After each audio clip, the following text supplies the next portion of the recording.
BJP నేత జితేందర్ రెడ్డి ఇంటికి వెళ్లారు సీఎం రేవంత్ రెడ్డి. మహబూబ్ నగర్ టికెట్ ఆశించారు జితేందర్ రెడ్డి. అయితే డీకే అరుణకు టికెట్ ఇవ్వడంతో అసంతృప్తితో ఉన్నారు జితేందర్ రెడ్డి. కాంగ్రెస్ లోకి జితేందర్ రెడ్డిని ఆహ్వానించేందుకు ఆయన ఇంటికి వెళ్లారు సీఎం రేవంత్ రెడ్డి. ముఖ్యమంత్రి వెంట పొంగులేటి శ్రీనివాసరెడ్డి, పట్నం మహంతి రెడ్డి ఉన్నారు.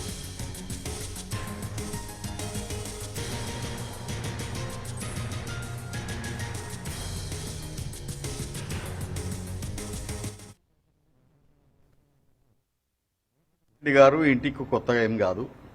ఆయన ఇష్టం ఉన్నప్పుడు ఎప్పుడైనా కానీ వాకింగ్ చేస్తుంటాడు, వస్తుంటాడు. ఈసారి వచ్చిన దానికి ఏంటంటే జితన్నకు ఆయన ప్రియమైన అన్నకు సీటు రాలేదని చెప్పి కండోలెన్స్ చెప్పడానికి మాత్రం ఆయన వచ్చిండు. ఇంతే, ఇంకేం తప్ప వేరే ముచ్చట ఏం లేదు. కాంగ్రెస్ పార్టీలో ఆ మాట ఆయన మాట్లాడలేదు, ఈ మాట నేను రేవంత్ రెడ్డి గారు ఇంటికి కొత్తగా ఏం కాదు. ఆయన ఇష్టం ఉన్నప్పుడు ఎప్పుడైనా కానీ వాకింగ్ చేస్తుంటాడు, వస్తుంటాడు. ఈసారి వచ్చిన దానికి ఏంటంటే జితన్నకు ఆయన ప్రియమైన అన్నకు సీటు రాలేదని చెప్పి కండోలెన్స్ చెప్పడానికి మాత్రం ఆయన వచ్చిండు. ఇంతే, ఇంకేం తప్ప వేరే ముచ్చట ఏం లేదు. కాంగ్రెస్ పార్టీలో ఆ మాట ఆయన మాట్లాడలేదు, ఈ మాట నేను మాట్లాడలేదు. ఖాళీ ఏంటంటే ఆయన బాధపడ్డది ఏంటంటే అన్న మహబూబ్ నగర్ జిల్లా ఆయనకు కూడా తెలుసు, ఆయన కూడా మహబూబ్ నగర్ జిల్లా వాడు కాబట్టి అన్న నీవు పాలమూరు జిల్లాను ఎప్పుడు కూడా ఎదుగుతుందో అందరి మధ్యలో ఉండి జీవించినావు, అటువంటి దగ్గర నీకు సీట్ రాలేదు అని ఆయన బాధను వెలగక్కటానికి పర్సనల్గా పొద్దున పేపర్ చూసిండంట. ఆంధ్రజ్యోతిలో పైన అరుణకు సై, జితేందర్ రెడ్డికి నై అని చెప్పి వచ్చిందంట. అది చూసినా చాలా బాధగా ఉంది, అందుకని నీకు కలిసిపోనికి వచ్చినా అని చెప్పి. అక్కడ సీట్ రాలేదు కాబట్టి ఇక్కడ ఏమైనా సీట్ ఇచ్చే ఛాన్సెస్ ఉన్నాయా ఏంటి, అసలు ఏమన్నా డిస్కషన్? ఎందుకు అటువంటి ఏం లేదమ్మా, ఎందుకంటే వాళ్ళ సీట్లు ఆల్రెడీ ఆఫర్డ్ దేర్ సీట్స్ కదా, ఆల్రెడీ డిక్లేర్ అయిపోయినాయి కదా. 2009లో మీరు చేవెళ్ల నుంచి పోటీ చేశారు, మళ్ళీ చేవెళ్ల నుంచి పోటీ చేసే అవకాశం ఉందా? చేవెళ్ల ఆల్రెడీ వాళ్ళకి ఏదైతే ఉన్నారో మహేందర్ రెడ్డిని చూశారు మీరు ఎంబడి, మహేందర్ రెడ్డి వాళ్ళకి ఆ సీట్ అలాట్ కావడం జరిగింది. అంటే అటువంటి ఛాన్స్లు ఏం లేదు, దాని మీద ఏం ఊహించుకోకండి మీరు.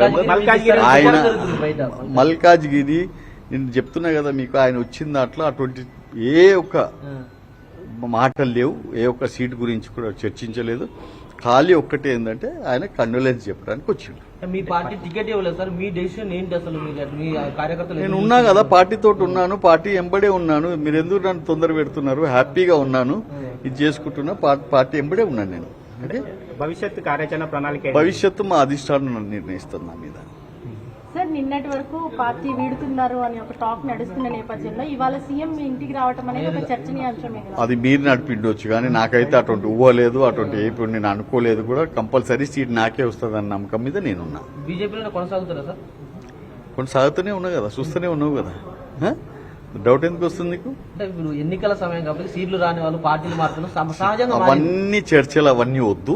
మీకు రేవంత్ రెడ్డి ఎందుకు వచ్చిండని అడిగిండ్రు, దానికి నేను మీకు జవాబు చెప్పిన. ఓకే, రేవంత్ రెడ్డి గారు ఇంటికి కొత్తగా ఏం కాదు. ఆయన ఇష్టం ఉన్నప్పుడు ఎప్పుడైనా కానీ వాకింగ్ చేస్తుంటాడు, వస్తుంటాడు. ఈసారి వచ్చిన దానికి ఏంటంటే జితన్నకు ఆయన ప్రియమైన అన్నకు సీటు రాలేదని చెప్పి కండోలెన్స్ చెప్పడానికి మాత్రం ఆయన వచ్చిండు.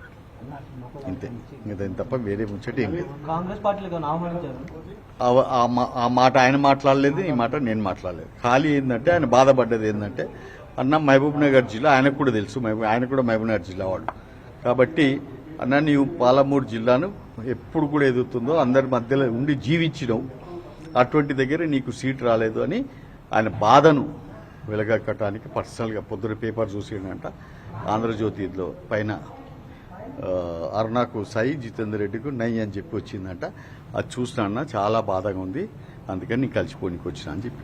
అక్కడ సీట్ రాలేదు కాబట్టి ఇక్కడ ఏమైనా సీట్ ఇచ్చే ఛాన్సెస్ ఉన్నాయా ఏంటి, అసలు ఏమన్నా డిస్కషన్? ఎందుకు అటువంటి ఏం లేదమ్మా, ఎందుకంటే వాళ్ళ సీట్లు ఆల్రెడీ ఆఫర్డ్ దేర్ సీట్స్ కదా, ఆల్రెడీ డిక్లేర్ అయిపోయినాయి కదా. 2009లో మీరు చేవెళ్ల నుంచి పోటీ చేశారు, మళ్ళీ చేవెళ్ల నుంచి పోటీ చేసే అవకాశం ఉందా?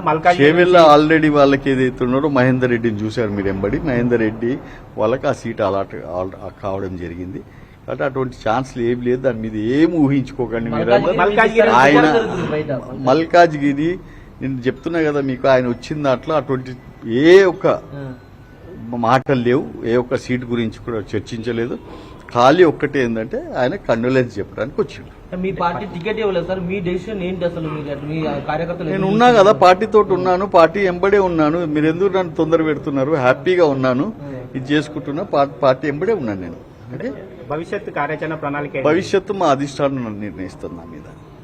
సార్ నిన్నటి వరకు పార్టీ వీడుతున్నారు అని ఒక టాక్ నడుస్తున్న నేపథ్యంలో ఇవాళ సీఎం మీ ఇంటికి రావటం అనేది ఒక చర్చనీయాంశమే కదా. అది మీరు నడిపిండొచ్చు, కానీ నాకైతే అటువంటి ఊహలేదు, అటువంటి ఏపీ నేను అనుకోలేదు కూడా. కంపల్సరీ సీట్ నాకే వస్తుందన్న నమ్మకం మీద నేనున్నా. బీజేపీలో కొనసాగుతారా సార్? కొనసాగుతూనే ఉన్నా కదా, చూస్తూనే ఉన్నావు కదా. డౌట్ ఎందుకు వస్తుంది నీకు? అంటే ఇప్పుడు ఎన్నికల సమయం కాబట్టి సీట్లు రాని వాళ్ళు పార్టీలు మారుతున్నారు, సహజంగా మారింది. అవన్నీ చర్చలు అవన్నీ వద్దు. మీకు రేవంత్ రెడ్డి ఎందుకు వచ్చిండని అడిగిండ్రు, దానికి నేను మీకు జవాబు చెప్పిన. ఓకే.